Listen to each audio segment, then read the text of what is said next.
तो भाई जब से सीबीएसई ने अपने रूल नंबर 13 का डंडा चलाया है तब से लाखों स्टूडेंट्स क्लास 10 12 के जो हैं उनके पेरेंट्स जो हैं सब के सब मुसीबत में आ चुके हैं और बड़ा परेशान है कि भाई अब क्या कुछ किया जाए। गाइज मैंने तुम लोगों को कल ये वीडियो दिया था जिसमें मैंने तुमको एक बहुत ही वाइटल इंफॉर्मेशन दिया था, बहुत ही इंपॉर्टेंट इंफॉर्मेशन दिया था कि भाई बोर्ड एग्जाम 2025 को लेकर के सीरियस हो जाओ क्योंकि सीबीएसई नए नए रूल्स लागू कर रही है और इस बार रूल नंबर 13 को स्ट्रिक्टली लागू कर दिया। अब तुम्हारे मन में ये सवाल होगा, बहुत सारे बच्चे जब से मैंने ये वीडियो डाला तब से सवाल पूछ रहे हैं कि सर रूल नंबर 13 को थोड़ा एक्सप्लेन कीजिए और क्या कुछ है और कुछ उपाय है कि नहीं है। पहले तो मैं तुम लोगों को बता दूं कि भैया सीबीएसई ने अटेंडेंस क्राइटेरिया को लेकर के 75% अटेंडेंस क्राइटेरिया को लेकर के बहुत ही सख्त डंडा अपनाया है और वही है रूल नंबर 13। अब ये रूल नंबर 13 देखो तुम लोगों को किसी ने नहीं बताया होगा लेकिन मैं तुमको यहां पूरी तरह से एक्सप्लेन कर दे रहा हूं। ये देखो ये है तुम्हारा वो प्रोसीजर जिसके तहत तुम लोग को फंसा दिया गया है। ये है रूल नंबर 13 और ये है रूल नंबर 14। ये रूल नंबर 13 और 14 वो चीज है मेरे प्यारे बच्चों जो कि तुम लोगों को इस बार रुलाने वाला है। अटेंडेंस क्राइटेरिया सीबीएसई ने कह दिया है कि 75% अगर नहीं हुआ तो तुम लोग फंसोगे। तो बहुत सारे मेरे पास में कमेंट्स आ रहे थे कि सर क्या कोई जुगाड़ हो सकता है, क्या कोई रास्ता हो सकता है कि हम हमारे अटेंडेंस जो शॉर्ट हो गए हैं, जो कम हो गए हैं, उसका कोई उपाय अभी भी कुछ है। तो मैं तुम्हें 2-3 बहुत ही काम के तगड़े ट्रिक्स देने वाला हूं। अगर तुम्हारा अटेंडेंस थोड़ा भी कम है तो अलर्ट मोड पर आ जाओ। वैसे मैं तुमको बता दूं कि एक कंफ्यूजन और है, उसे भी जरा समझ लो कि 75% अटेंडेंस होना चाहिए बोर्ड एग्जाम के लिए। सिर्फ इतना अगर तुम सोचते हो तुम बहुत बड़ी गलती कर रहे हो क्योंकि सीबीएसई सवाल पूछ रही है कि भैया सिर्फ 25% मतलब सिर्फ 75% की बात नहीं हो रही है। ये 25% भी जो तुमने छुट्टी लिया है या ले चुके हो तो ये 25% भी कहां लिया वो भी बताओ। ठीक है, तो बात सिर्फ ये नहीं कि 75% हो जाना चाहिए, 25% कहां गया वो भी। ठीक है, तो उपाय क्या हो सकता है, क्या कुछ जुगाड़ भिड़ाया जा सकता है, मैं तुम लोगों को सब कुछ बताने वाला हूं। ये वीडियो बहुत इंपॉर्टेंट होने वाला है तो वीडियो को यहीं लाइक करो, तुम लोग भूल जाते हो। और यार इतनी बड़ी एफर्ट हम डाल रहे हैं तो प्लीज वीडियो को लाइक करना, शेयर करना, चैनल को सब्सक्राइब करना और कमेंट सेक्शन में मुझे बताना कि तुम्हारी तैयारी कैसी चल रही है और क्या तुम्हारे अटेंडेंस भी शॉर्ट हैं। तो पहले तो मैं तुमको दिखा दूं ये वो सीबीएसई का सर्कुलर जो आया हुआ है। अब जब इस सर्कुलर जो कि 6 पन्नों का है इसके अंदर तुम जाते हो और रूल नंबर 13 जो मैंने अभी भी दिखाया था उसके अंदर तुम जाते हो तो तुमको कुछ खास बात पता चलता है। पहला एक सवाल, एक एक करके मैं कुछ सवालों का जवाब देना चाहता हूं कि सर ये जो हमारा 75% अटेंडेंस है ये कब तक के लिए काउंट हो रहा है, कब तक काउंट होगा। ठीक है, तो मैं तुमको बता दूं यहां पे सीबीएसई ने अपने सीरियल नंबर एच में यह खबर की दिया है कि attendance will be calculated as of 1 January of the academic session. मतलब 1 जनवरी तक का तुम्हारा अटेंडेंस काउंट किया जाएगा। ठीक है, 1 जनवरी तक स्कूल अटेंडेंस काउंट होगा फॉर बोर्ड एग्जाम 2025। ठीक है, उसके बाद तुम्हारे प्रैक्टिकल्स होंगे तो तुम तो वैसे भी प्रेजेंट रहोगे, भले ही गैप हो करके हो, लेकिन 1 जनवरी। और ये जो तुम्हारा डेटा है ये कब अपलोड कर दिया जाएगा स्कूल्स के द्वारा, 7 जनवरी ऑफ द एकेडमिक सेशन। ये देखो 7 जनवरी। अगर अटेंडेंस शॉर्ट है तो डंडे पड़ेंगे। अब सवाल ये उठता है कि क्या कुछ जुगाड़ किया जा सकता है।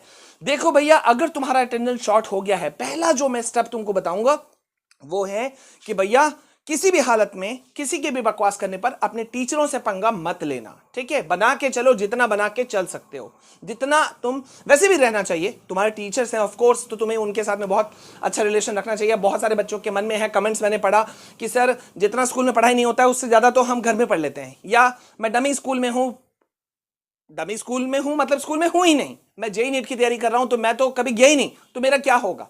अब यार जब तक बच रहे हो तब तक बच रहे हो, जिस दिन पकड़े गए तो पकड़े गए। तो यहां पर तुम्हारा अटेंडेंस 1 जनवरी तक काउंट होगा और 7 जनवरी को सीबीएसई अपलोड सीबीएसई की वेबसाइट पे स्कूल्स अपलोड कर देंगे और उसी बीच में अभी से लेके जनवरी 7 तारीख तक के बीच में कभी भी इंस्पेक्शन होगा।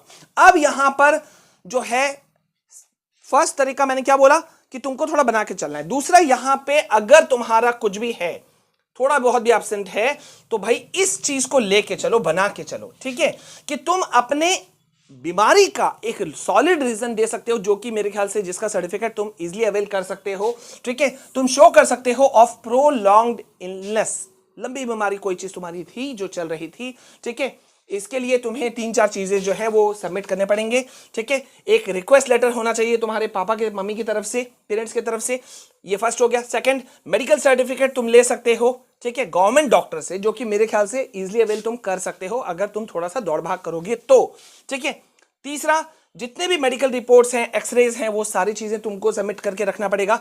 चौथा, recommendation of school in the pro forma attached. अब ये परफॉर्मा अटैच्ड क्या है? ठीक है, बहुत सारे बच्चे बोल रहे हैं सर हमने ये जमा कर दिया तो मेरा तो हो गया, बच गए हम। जी नहीं, जी नहीं, यहां पे मैं तुमको पहले वो परफॉर्मा दिखा देता हूं जो स्कूल्स को दिया गया है कि भैया आपको भेजना है। ये है वो परफॉर्मा। मैं थोड़ा सा इसको छोटा करता हूं ताकि तुम लोग ठीक से देख सको। ठीक है, ये देखो, ये स्कूल वालों को दिया गया है। ये the following candidates of class इतना, मान लो क्लास 10 है तो स्कूल वाले भेजेंगे सीबीएसई बोर्ड को कि क्लास 10 के मेरे इतने बच्चे हैं, उन सब बच्चों का नाम रहेगा। देखो नेम ऑफ कैंडिडेट यहां लिखा हुआ है। ठीक है, नेम ऑफ कैंडिडेट हो गया। दूसरा, उनका रोल नंबर हो गया। क्लास 10 12 के हैं वो यहां मेंशन होगा। तीसरा, कितने दिन वो प्रेजेंट रहे। ठीक है, number of days attendance by the students. ठीक है, परसेंटेज ऑफ अटेंडेंस वो यहां लिखा रहेगा। और इसके अलावा तुमने क्या क्या डॉक्यूमेंट्स दिया वो होगा यहां। और इसके बाद में होगा प्रिंसिपल का सिग्नेचर, स्कूल का नाम, स्कूल का number, affiliation number, seal of the school. इस तरह से फॉर्मेट में ये भेजेगी स्कूल वाले भेजेंगे सीबीएसई को और तुम बच जाओगे। ठीक है, तो लेकिन ये होगा कैसे? होगा कैसे? ये जो सर्टिफिकेट्स जो मैंने तुमको कहा उसकी जो जुगाड़, अगर तुम्हारे शॉर्टेज हो रहे हैं तो ये मत सोचो जब डंडा पड़ेगा तब उठोगे, इतना तो तुम कर लो। और दूसरा, किसी भी हालत में ठीक है, तुमको आने वाले, बहुत ध्यान से सुनना, आने वाले दिनों में कोई एब्सेंट नहीं करना है। तुम्हारे assignments, project works, internal assessment सब में टॉप में रहो। ठीक है, क्योंकि भैया ये तो थोड़ा सा करना पड़ेगा। ठीक है, इतना अगर तुम कर लेते हो तो बचने के पूरे चांसेस हैं। बाद बाकी दूसरे की चिंता करना छोड़ दो। सर वो तो इतना एब्सेंट कर रहा था, वो तो डमी स्कूल में था, मेरा एक रिश्तेदार है, भाई बहन है, फलाना है, ढिमकाना है, जो कि आता ही नहीं है स्कूल, कभी नहीं जाता है, वो बस जेईई नीट की तैयारी करे। दूसरे का छोड़ो, तुम अपनी बात करो और सिर्फ अपनी बात करो। ठीक है, तो इतना लेके चलोगे और टीचर्स को पटा के चलोगे, बना के चलोगे, तो तुम्हारा जान आसानी से बच जाएगा। ठीक है, और तुमको कोई दिक्कत नहीं होगा। टीचर्स के साथ रेपो रखोगे। मान लो कि इस दिन एब्सेंट हुए तो टीचर्स बात को संभाल लेंगे, सर वो अचानक से तबियत खराब हुआ। लेकिन अभी भी तुम अगर साल भर की तरह अभी भी तुम एब्सेंट होते रहोगे तो तुमको कौन बचाने आएगा? कोई टीचर अपनी नौकरी तो खतरे में डालेगा नहीं तुम्हारे वजह से। सही है ना? So please go with that. और अगर ऐसा करोगे तो बच जाओगे, और यही मेरा सजेशन है तुम लोगों को।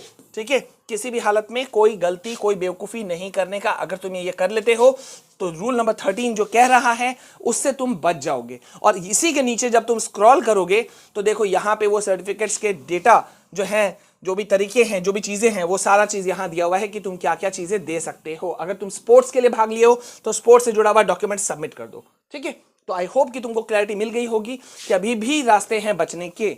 और अब तैयार हो जाओ तुम लोगों के इंपॉर्टेंट वीडियोस के। मैं तुमको एक टिप्स देने वाला हूं, एक ऐसा वीडियो देने वाला हूं जिससे कि तुम अभी भी अगर लो फील कर रहे हो तो तुम अपने आप को मोटिवेट कर सकते हो। कौन सा वीडियो है, कल आएगा, वेट करना। मिलते हैं नेक्स्ट वीडियो में। शेयर नहीं किया है तो कर देना, लाइक नहीं किया तो कर देना, सब्सक्राइब कर लेना अगर पहली बार आए हो तो। जय हिंद, वंदे मातरम।